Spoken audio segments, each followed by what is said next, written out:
الم تر کیف فعل ربک باصحاب الفیل، کیا تم نے نہیں دیکھا کہ تمہارے رب نے ہاتھی والوں کے ساتھ کیا سلوک کیا؟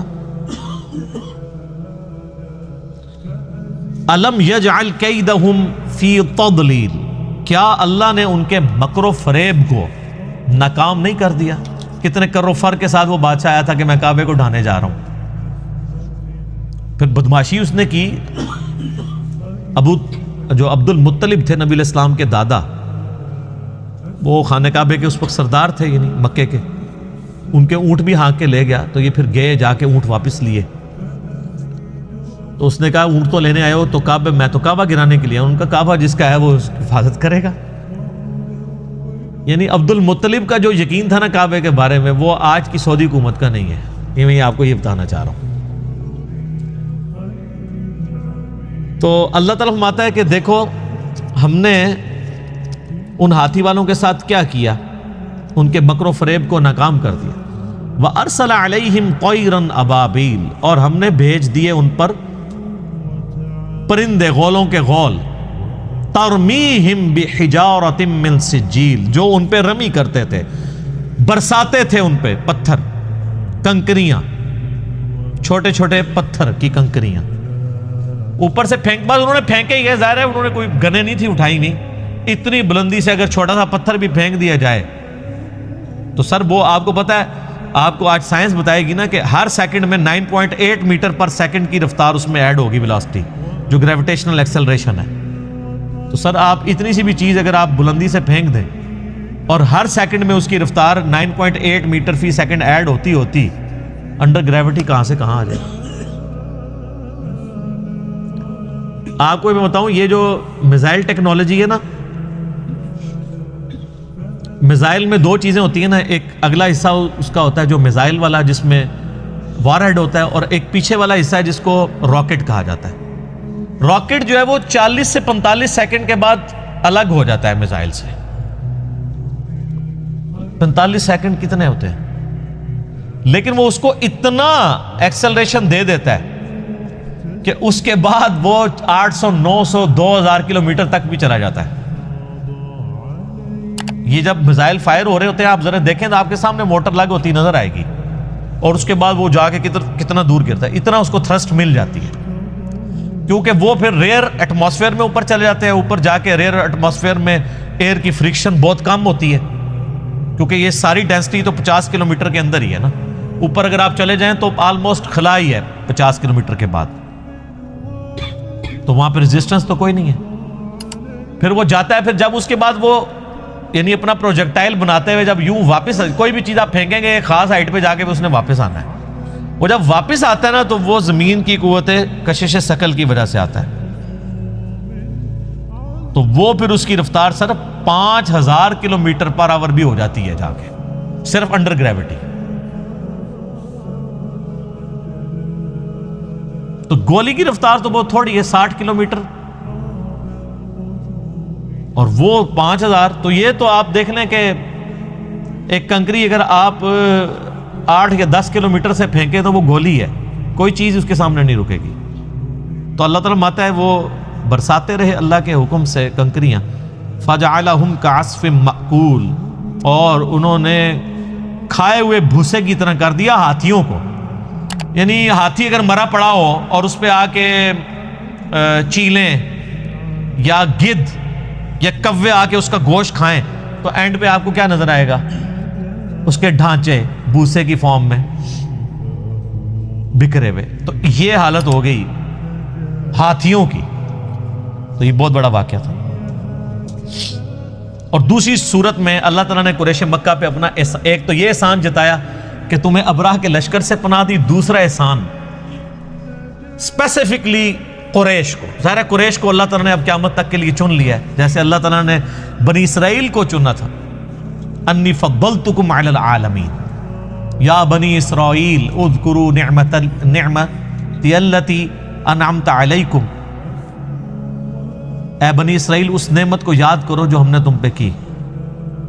وَأَنِّي فَضَّلْتُكُمْ عَلَى الْعَالَمِينَ، اور تمہیں تمام جہان والوں پہ فضیلت دی۔ بعد میں پھر اللہ نے بنو اسماعیل کو، قریش کو، حضرت ابراہیم کے دوسرے بیٹے کی اولاد کو، بنو اسماعیل کو فضیلت دی، تو وہ قریش تھے۔ تو اب قریش مکہ کی طرف نبی علیہ السلام کی بعثت خاصہ تھی۔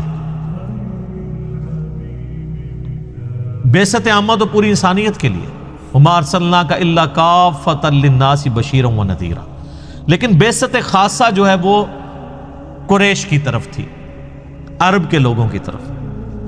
تو ظاہر قریش نے ہی دعوت قبول کرنی تھی، تو دنیا کو تل پٹ کرنا تھا، تو اللہ نے قریش کے لوگوں کو اپنا احسان یاد کروایا، لِإِيلَافِ قریش۔ اور یہ دیکھیں قریش کا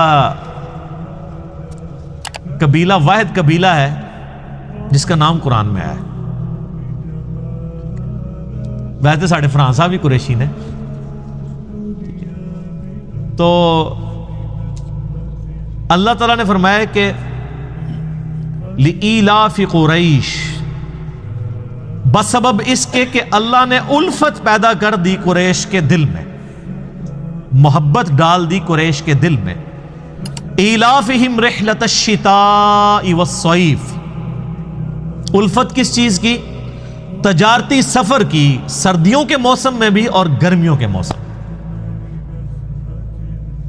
ہمارے جو آج کل کے قریشی ہیں تو اے سی سے ہی باہر نہیں نکلتے، یہ ان قریش کے لوگوں کی بات ہو رہی ہے کہ اللہ نے کہا ہم نے ٹف ماحول کا تمہیں عادی کر دیا ہے، اور تمہارے دل میں محبت رکھ دی ہے سفر کی، ریگستانی سفر جو دنیا کا مشکل ترین کام ہے، تو یہ اللہ نے تمہارے دل میں ایسی محبت ڈالی ہے کہ تم اتنا مشکل کام کرنے کے لیے بھی تیار ہو جاتے ہو، کتنا لمبا لمبا سفر کرتے ہو، سردیوں میں بھی گرمیوں میں بھی، اور کس لیے کرتے ہو؟ پیٹ کے لیے ہی، تجارت کرتے تھے۔ ظاہر ہے عرب کے اندر تو کچھ بھی نہیں اگتا تھا، یہاں ہندوستان سے جو مسالہ جات پہنچتے تھے وہ آ کے عرب کے بارڈر کے اوپر آتے تھے، وہاں سے وہ اٹھا کے یمن میں اور یعنی شام کے اندر لے کے جایا کرتے تھے، یہ ان کی تجارت ہوا کرتی تھی۔ تو اللہ تعالیٰ میں ہم نے تمہارے دلوں میں محبت ڈال دی ہے سفر کی، گرمی ہو سردی ہو تم سفر کرتے ہو۔ یہ قریش کے اوپر اللہ کا احسان ہے کہ تمہارا سارا جو لائف لائن ہے تجارت ہے، اور اس تجارت کے لیے سفر بڑا ضروری ہے، سفر دنیا کا مشکل ترین کام ہے، اور تمہارے دل میں اللہ نے سفر کی محبت ڈال دی ہے، اتنے مشکل۔ اور یہ سر ان کی ایک عادت تھی جو اللہ نے پھر یوٹیلائز کی ہے۔ سر اتنے ٹف ماحول کے عادی لوگ ہی تھے جنہوں نے رومن اور پرشین امپائر پھر الٹی ہے، لیکن ان کو اپنی یہ خوبی پتہ نہیں تھی۔ دو خوبیاں تھیں ان کے اندر، ایک ٹف ماحول کے عادی تھے، اور دوسرا یہ کہ جب زبان دے دیتے تھے نا پھر گردن ہی کٹتی تھی، پیچھے نہیں ہٹتے تھے۔ اس لیے آپ دیکھ لیں قریش مکہ میں کوئی منافق نہیں تھا۔ ابو جہل تھا تو منافق نہیں ہوا، وہ سامنے آ کے لڑا، اس نے کہا لڑوں گا مر جاؤں، ایون گردن کاٹنے لگے، اس نے کہا نیچے سے کاٹنا، پتہ لگے کسی سردار کی گردن ہے۔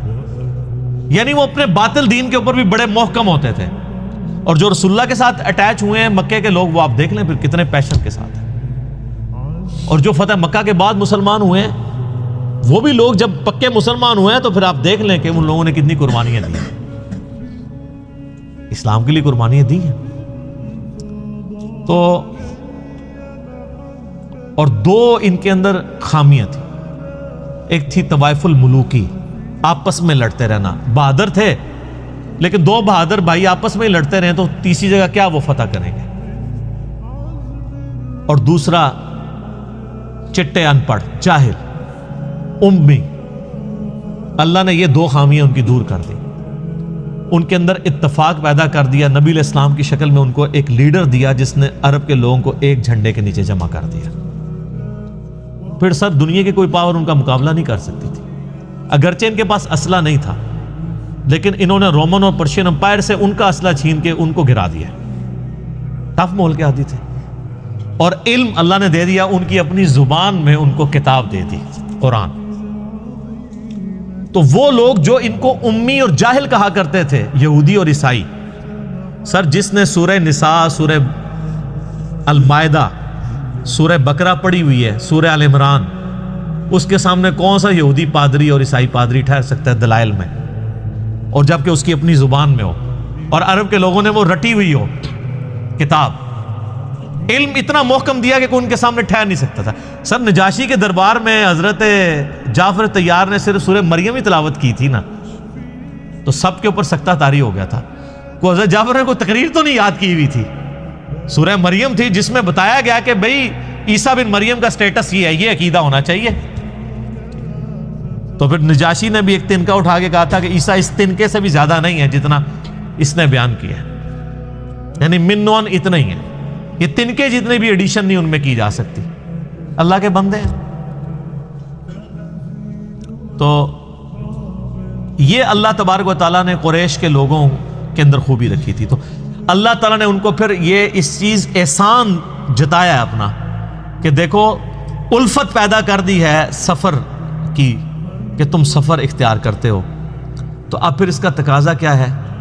فَلْيَعْبُدُوا رَبَّ هَذَا الْبَيْتِ, جس گھر کا کھانا کھا رہے ہو, بیت اللہ کے نام کے اوپر قریش کے لوگ پورے عرب کے اندر ان کا ایک ٹیکا تھا, چودھری تھے یہ, ہر قافلہ لوٹا جاتا تھا, قریش کا قافلہ کوئی نہیں لوٹتا تھا. وہ کہتے تھے کہ یہ تو کعبے کے متولی ہیں, ٹھیک ہے, اور یہ بھی ان کو ڈر لگا ہوتا تھا کہ کعبے میں 360 بت رکھے ہوئے ہیں, اگر ہم ان کے ساتھ اینکی پینکی کی ہمارا بت ہی اٹھا کے پرے پھینک دیں گے. تو وہ بھی ان کو خطرہ رہتا تھا دوسرے قبیلوں کے. تو قریش کے لوگ بآسانی گرمی سردی سفر کرتے تھے ریگستان کا, اور بغیر کسی ڈر کے. دوسرا کوئی قافلہ بچتا نہیں تھا اور ان کے قافلے کو وہ ہاتھ نہیں ڈالتا تھا. ڈاکو تھے نا, وہ پتہ لٹیرے عرب کے لوگ, ان کا گزر بسر ہی اس طرح ہوتا تھا قافلوں کو لوٹ کے. ظاہر ہے جب وہاں پہ کوئی اناج بھی نہیں اگنی, کوئی معدنیات بھی نہیں ہے, تیل بھی تو ابھی آگے دریافت ہوا ہے نا, تو بیچارے کھائے بھی ہیں کہاں سے, اسی طریقے سے ہی کرتے تھے وہ. تو قریش کے لوگ تجارت کرتے تھے اور ان کو پروٹیکشن ہوتی تھی کعبے کی وجہ سے, خانہ کعبے کے نام کا وہ کھانا کھا رہے ہوتے تھے اپنی تجارت. تو اللہ نے فرمایا تو یہ صرف کھان پینے والے کام جو کیا ہوا ہے, فَلْيَعْبُدُوا رَبَّ هَذَا الْبَيْتِ, تو عبادت بھی کرو نا اسی گھر والے رب جس کا یہ گھر ہے, اس رب کی. ساتھ بت کیوں رکھے ہوئے ہیں, شرکاء کیوں شریک کیے ہوئے ہیں, اس رب کی عبادت کرو جس کا یہ گھر ہے کعبۃ اللہ. الذی اطعمہم من جوع, وہ اللہ جس نے تمہیں کھلایا جبکہ تم فاقے میں تھے, وآمنہم من خوف, اور تمہیں امن دیا خوف میں. سارے قافلے خوف کی حالت میں گزرتے ہیں اور قریش کے قافلے کو کوئی لوٹتا ہی نہیں ہے. کیسا امن دیا ہے, کس کی برکت سے؟ کعبے کی برکت سے. اور اسی کعبے کی برکت سے جو تم تجارت کرتے ہو, تمہارا سارا کھانا پینا اس تجارت پہ ڈیپینڈنٹ ہے, وہ بھی کعبے کا ہی کھا رہے ہو. تو اس کا تقاضا نہیں ہے کہ جس رب کا یہ گھر ہے اس کی پوجا بھی کرو. یہ اللہ نے ان کو احسان جتایا. یہ سورہ قریش آپ نے کئی بار سنی ہوگی, لیکن آپ کو پتہ نہیں اس کے اندر کیا قیامت ہے. یہ قرآن کی وہ صورت ہے, میں جتنی بار پڑھتا ہوں نا میرے پہ وجد طاری ہو جاتا ہے. میں اس زمانے میں پہنچ جاتا ہوں کہ کس لیول پہ جا کے اللہ تعالیٰ نے اس قوم کو, جن میں قریش کے اندر ہی پیغمبر کو بھیجا ہے, اور اس قریش کی قوم کو اللہ نے تیار کیا ہے دنیا کی امامت کے لیے. اس ایک چھوٹی سی صورت میں آپ دیکھ لیں, اللہ تعالیٰ نے پوری کی پوری ان کی ہسٹری لپیٹ دی ہے. کیا سوز و گداز ہے. یہ تو قریش کے لوگ جب یہ صورت سنتے تھے تو پھر ان کی چیخیں نکلتی تھی کہ اللہ ڈائریکٹ ہم سے مخاطب ہو رہا ہے کہ دیکھو تمہیں اللہ تعالیٰ نے دنیا کی امامت کے لیے اٹھا لیا ہے, اس گھر کی وجہ سے یہ سب کچھ کرتے تھے. اب وقت آ گیا کہ تم ہمارے پیغمبر کے ساتھ ملو, ان پہ ایمان لے کر آؤ, اور خالص توحید کے ساتھ اللہ تعالیٰ کی عبادت کرو. تو دنیا میں پھر اللہ تمہیں امام بنائے گا. پھر امام بنایا نا قریش کے لوگوں کو.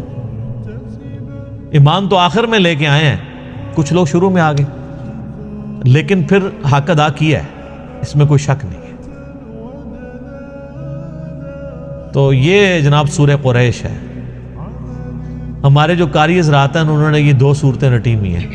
ہر دوسری نماز میں الم ترى کیف فعل, پہلی رکعت وچ پڑھتے ہیں, دوسری رکعت وچ کیا پڑھتے ہیں, لإیلاف قریش. اس قاری سے پوچھا جائے یہ جو تو پڑھ رہا ہے اس کا مطلب تجھے پتہ ہے کیا ہے؟ لإیلاف قریش ایلافہم رحلۃ الشتاء والصیف.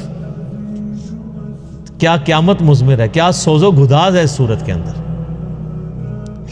ایک یہ صورت ہے, اور دوسری انشاءاللہ اگلی دفعہ آئے گی, اذا جاء نصر اللہ والفتح, جس میں نبی علیہ السلام کی وفات کی خبر اللہ تعالیٰ نے دے دی کہ اب نبی نے اپنا کام پورا کر دیا ہے اور لوگ گروہ در گروہ دین میں داخل ہو رہے ہیں. اب نبی علیہ السلام کی دنیا سے رخصت کا وقت. یہ 2 صورتیں انتہائی سوز و گداز والی صورتیں, لیکن اس کے لیے جسے اسلامک ہسٹری پتہ ہے جسے پتہ ہے کہ یہ دعوت کیسے اٹھی ہے اور چھا گئی ہے پوری دنیا کے اوپر، گراس روٹ لیول سے اٹھ کے چند لوگوں کے ذریعے اللہ تعالیٰ نے پوری دنیا کے اندر تبدیلی لے کے آئے۔ اگلی دفعہ انشاءاللہ آخری کلاس ہوگی ہماری، امید ہے انشاءاللہ۔ اللہ تعالیٰ سے دعا ہے جو حق بات میں نے کہی اللہ تعالیٰ ہمارے دلوں میں راسخ فرمائے۔ اگر جذبات میں میرے منہ سے کوئی غلط بات نکل گئی اللہ تعالیٰ ہمارے دلوں سے محو کر دے، ہمیں کتاب و سنت کی تعلیمات پر عمل کر کے دوسرے بھائیوں تک پہنچانے کی توفیق عطا فرمائے۔ اللہم صلی علی محمد وعلی آل محمد کما صلیت علی ابراہیم وعلی آل ابراہیم انک حمید مجید۔ اللہم بارک علی محمد وعلی آل محمد کما بارکت علی ابراہیم وعلی آل ابراہیم انک حمید مجید۔ سبحانک اللہم وبحمدک اشہد ان لا الہ الا انت استغفرک واتوب الیک وما علینا الا البلاغ المبین۔ جزاکم اللہ خیر۔